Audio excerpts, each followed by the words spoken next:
અમદાવાદમાં ફરી એક વખત હુક્કાબાર ધમધમતા થયા છે। ગેરકાયદેસર હુક્કાબારને ત્યાં પીસીબી દ્વારા નામાંકિત કેફેની આડમાં હુક્કાબારનો ધંધો ચાલતો હોવાનું સામે આવ્યું હતું અને તે રેડ પાડીને તપાસ કરવામાં આવી હતી। હર્બલ હુક્કાના નામે નિકોટિનયુક્ત હુક્કાઓની અહીંયા ખાસ સવલતો લોકોને પીરસવામાં આવતી હતી।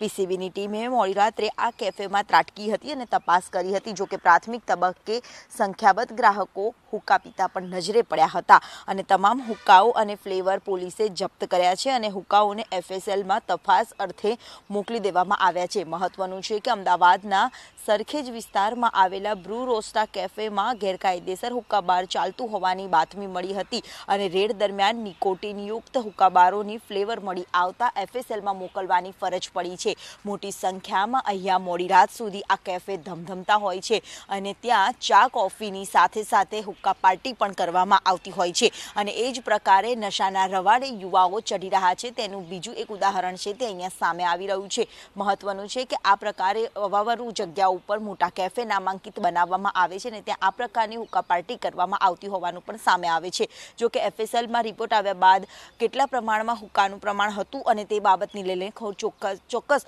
ચોકસાઈ છે તે પણ થશે। કેમેરામેન મનીષ વાણિયા સાથે દિવ્યા ચૌહાણ, સંદેશ ન્યૂઝ, અમદાવાદ।